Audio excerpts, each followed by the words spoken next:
各位朋友大家好，今次来跟大家分享一个关乎身体健康的重要话题。很多年纪在55岁到70岁左右的朋友们，这些年来都在面临同样一个困扰，那就是随着年纪增长，身体代谢开始变化，医生口中的血糖偏高、血脂异常、血压不稳这些问题就慢慢的出现了。有些朋友平时非常注意饮食，吃得清淡，少油少盐，甚至很少碰那些高糖甜品。可是为什么血糖水平还是降不下来？三高的指标还是在一个接一个的亮红灯呢？这个情况确实让人感到特别冤枉。其实问题的根源很可能就出在我们每天都认为是最安全、最健康的白米饭和白馒头身上。这些食物为什么会成为问题呢？因为在现代加工技术的处理下，白米和白面已经把那些最宝贵的东西都丢掉了。原本完整的稻谷或小麦粒当中包含了丰富的膳食纤维、维生素和矿物质，可是在层层加工、漂白、抛光的过程里，这些营养物质基本上就流失得七七八八，最后留下来的就只是单纯的淀粉。这个问题有多严重呢？当我们吃下去一碗白米饭的时候，肠胃会很快速地消化这些纯淀粉，迅速地转化成血液中的葡萄糖，血糖就会像坐过山车一样急速上升，胰岛素就得拼命地加班工作，去努力降低血糖。试想一下，如果这种加班工作天天都在发生，胰岛素分泌就会慢慢的失调，时间长了，血管就开始堵塞，血脂就开始升高，整个身体的三高问题也就接踵而至了。这不是危言耸听，这是身体健康的一个真实过程。那么，我们究竟该怎么办呢？答案其实很简单，就是要改变主食的种类。不是说要你从此戒掉白米饭，而是说要把它和其他更健康的主食搭配起来。今天我就要给大家介绍3种特别适合中老年朋友的黄金主食。只要你知道如何聪明地选择和搭配这些食材，那么你不仅可以吃得饱、吃得香，而且可以稳定血糖、清理血管，越吃越健康。不过我得先提醒大家一点，当你听说黄金主食这个概念的时候，可能会想到超市里那些花花绿绿的盒子，一冲就能喝的麦片饮品。但是要特别注意，我讲的绝对不是那种东西。那些产品往往里面加了很多奶精、糖浆，有的还加了蜜果汁，喝起来甜甜的。那些即使麦片升糖指数其实也不低，反而会对血糖造成伤害。我讲的是真正天然的，需要自己准备和烹饪的原始食材。先来讲第一种黄金主食，就是燕麦。燕麦在养生健康的圈子里，一直被誉为是健康谷物的代表。它之所以这么特别，是因为燕麦里面含有一种非常厉害的物质，叫做贝塔葡聚糖。这是一种水溶性的膳食纤维，当它进入到我们的消化系统以后，会吸收水分，形成一种粘稠的胶状物质。这层胶状物就像是一道屏障，能够大大延缓碳水化合物的消化和吸收过程。所以吃完燕麦之后，血糖不会突然飙升，而是缓缓平稳的上升，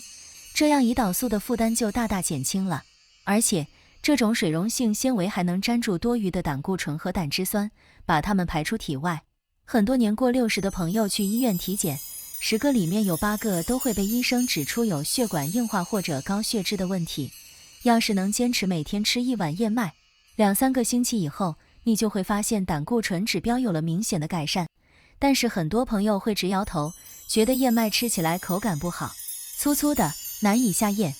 其实处理燕麦是讲究方法的，最简单的做法是，平时吃米饭的时候，可以试试把1/3的米换成燕麦粒。吃饭前先把燕麦用清水泡2-3个小时，等它充分吸收水分以后，再和白米混在一起煮。这样煮出来的米饭既有白米的软糯口感，又有燕麦的饱满嚼劲，口感反而很不错。如果你比较喜欢粥的话，也可以用燕麦片来替代一部分白米，再加上一些瘦肉、菠菜和生姜丝，煲出来的粥既有营养，口味又香，非常适合作为中老年朋友的早餐选择。第二种要推荐的黄金主食是藜麦。这几年藜麦在健康养生的圈子里很火，很多人以为这是一种舶来的超级食物，但其实藜麦最特别的地方在于，它的营养结构完整的不得了。一般的植物性食物常常都缺乏某些人体必需的氨基酸，但藜麦却是少数几种含有完全蛋白质的植物食物，包含了人体无法自行合成的全部9种必需氨基酸，蛋白质含量高达14%以上，远远超过普通白米。过了60岁以后，人体最容易面对的一个问题就是肌肉流失。每一年身体都在悄悄地失去肌肉量，所以会觉得体力下降，上楼梯喘气，走路没劲。要预防肌肉衰退，补充优质蛋白质是关键。如果只吃白米饭，你只是在补充淀粉，但如果把主食换成藜麦，在吃饱的同时就已经在为肌肉补充力量。除了蛋白质丰富以外，藜麦的升糖指数大概在35左右，属于极低升糖食物，而且还含有高浓度的镁、铁、锌、铜、钙这些微量元素。特别是很多中老年朋友经常会出现的抽筋、失眠或者心烦的问题，其实很多时候都是因为缺乏镁元素。适量吃藜麦可以帮助放松血管，平稳血压，对有高血压问题的人群特别有益。藜麦有3种颜色，白藜麦、红藜麦和黑藜麦，其中黑藜麦的膳食纤维含量最高，降糖效果最强。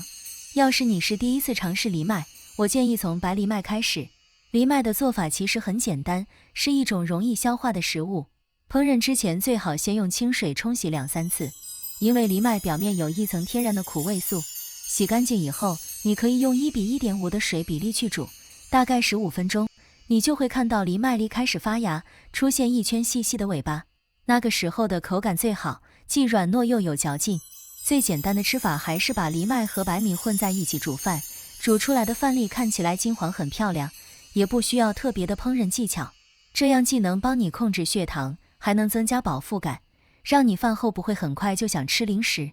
第3种要强烈推荐的黄金主食是豆类，特别是黑豆、红豆和鹰嘴豆。很多朋友平时在煲汤的时候很喜欢放豆子，但很少会把豆类当成主食的一部分。其实在营养学家的眼中，豆类是被严重低估的血糖控制高手和血管清洁工。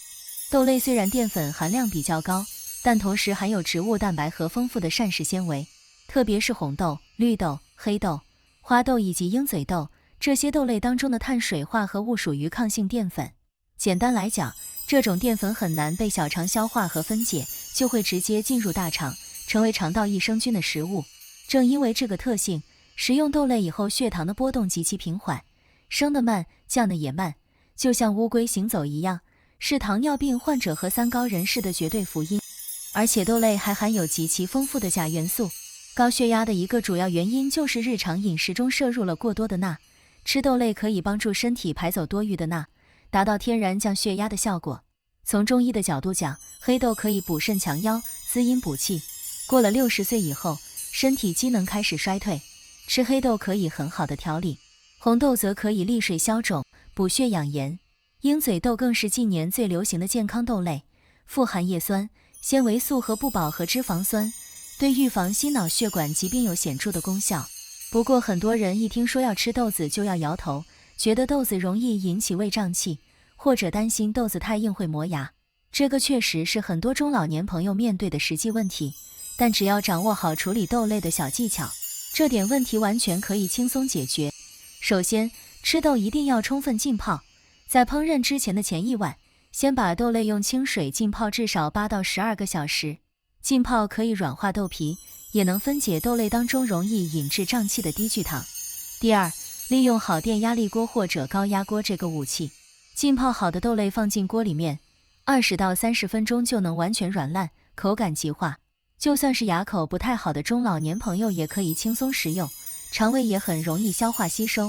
你可以做1碗杂豆饭，把黑豆、红豆、鹰嘴豆和白米混合在一起煮，香气混合起来很香，质地也很软，口感很不错。或者你可以把煮好的杂豆用破壁机打成豆泥，早上喝1碗，既温暖肠胃又很健康，比喝白粥强太多。讲到这里，可能有些朋友会问，是不是说过了60岁以后，我们就要完全戒掉白米饭和白馒头呢？实际上，饮食健康最忌讳的就是走极端。要是让一个吃了几十年白米饭的朋友从今天开始每餐都吃粗粮，他们可能根本适应不了，也可能坚持不下去。健康的饮食习惯最重要的就是平衡和比例搭配。对于过了60岁的朋友，最理想的主食搭配比例是3到5成的粗粮杂豆，搭配5到7成的精白米面。你可以建立一个循序渐进的改变计划。第1周，先在白米饭里面加入少许燕麦或者藜麦，粗细比例大概是1:4。让肠胃和身体适应1个星期。第2步，当肠胃适应以后，可以加入浸泡软化的杂豆，把粗细比例提高到1:2。第3步，再慢慢调整，你可以尝试把粗粮比例提高到1半，这1半白米，1半由燕麦、藜麦、豆类混合组成。更棒的是，这样的搭配既保留了白米的原本甜味，又融入了粗粮的高纤维、低升糖和丰富营养，可以帮你在完全不牺牲饮食乐趣的情况下，轻松达到稳血糖、降三高的目标。除了主食的选择以外，60岁以后的朋友在吃主食的时候，还要特别注意3个重要的黄金技巧。第1个习惯是调整进食顺序。很多人吃饭的习惯是一口饭一口菜，甚至先吃饭再吃菜，这个习惯对血糖非常不利。最健康的进食顺序应该是先喝汤或者喝水，然后吃蔬菜和蛋白质类食物，最后才吃主食。当你先吃进去大量的蔬菜和蛋白质，这些食材当中的纤维和蛋白质就会形成一层屏障，延缓后面进来的主食的消化过程。只要改一改这个顺序，就算你吃同样分量的饭，饭后血糖也会低很多。第2个习惯是控制主食分量。就算是燕麦、藜麦或者杂豆，它们本质上还是碳水化合物，含有热量，不能因为是健康食物就无限量进食。过了60岁，每餐的主食分量最好控制在自己1个拳头的大小左右就足够了。其他的可以适量补充蔬菜、优质蛋白和豆制品，让营养更加均衡。第3个习惯是饭后适量活动。吃完饭以后，千万别马上就坐下来看电视或者玩游戏，最好能等15分钟以后，可以在附近散步15到20分钟。适当的轻微运动可以调动身体肌肉的收缩和利用血液当中的葡萄糖，是最天然最有效的降血糖方法。朋友们，健康不是靠昂贵的补品或者复杂的配方，而是藏在我们每天最平凡的3餐里面。过了60岁，身体的各个器官开始需要我们更加细心去照顾。告别经常吃的白米饭和白馒头，把燕麦、藜麦和豆类这3种黄金主食纳入日常饮食，坚持吃一段时间，你会发现血糖平稳了，三高指标降低了，精神状态也好了，就连排便都变得顺畅了。从今天的下一餐开始，试试在米饭里面加1把燕麦或者藜麦吧，这是为了自己的身体健康，也是为了让儿女们不再为你的健康担心。这个小小的主食改变，绝对是你过了60岁以后做的最明智的健康投资。希望今天的分享对大家有帮助。要是觉得这些信息有用，或者你身边也有上了年纪的朋友，记得分享给他们，让大家都能够拥有健康，远离三高，一起享受一个有活力、有质量的晚年生活。祝各位身体健康，每一餐都吃得开心又安心。